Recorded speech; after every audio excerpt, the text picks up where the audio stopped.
వాడు మంచోడా చెడ్డోడనే తీర్పుల తర్వాత తీరుద్దాం, ముందు వాడి ప్రాణం నిలబడేటట్టు అంత సాయం చేద్దాం అనుకోరు కొంతమంది. నీ బోటి వాళ్ళు పోయి అయ్యో పాపం అని సాయం చేయబోతే ఇదిగో ఇట్లా ఏంది పరిగెత్తుతున్నావు, ఏంది ఆ మనిషికి చేద్దామనే? మామూలు మనిషి కదా, ఆ మనిషి నీకు తెలియదు, దా లోపల రా ముందురా. ఆ మనిషి కర్మ అంతే గాలాల, ఆ మనిషి కర్మ అంతే గాలాల. మనిషి మామూలు మనిషి కాదు. ఎంత చెడిపోయిన మనిషి అయితే దేవుడు ఆ కర్మ పెట్టాడు ఆ మనిషికి. దా చెబుతా, దా మనిషి స్టోరీ చెబుతా, దా నీకు రా రా అని లోపల తీసుకెళ్ళి ఇక ఆ మనిషికి తను సాయం చేయకపోగా చేసేవాళ్ళని కూడా చేయనీయకుండా చెడగొట్టే బాపతున్నోళ్ళు ఉన్నారా లేరా? అబద్ధాలు ఆడకుండా చెప్పండి. ఆ ఉన్నోళ్ళల్లో నువ్వు కూడా ఉన్నావా లేదా? ఇదిగో ఇదిగో నాటకాలొద్దు. తెలిసి తెలియనప్పుడు నువ్వు కూడా అట్లా ప్రవర్తించావా లేదా? ప్రవర్తిస్తే చెప్పు.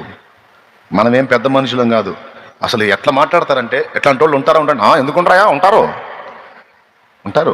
నీ సంగతి ఏంది అని అడిగితే నేను ఏమో ఎప్పుడో చేసి ఉంటాను నేను కూడా అట్ట. మరి ఉంటారు అనేది నువ్వు ఒప్పుకో మర్యాదగా. నేను ఒప్పుకుందాం.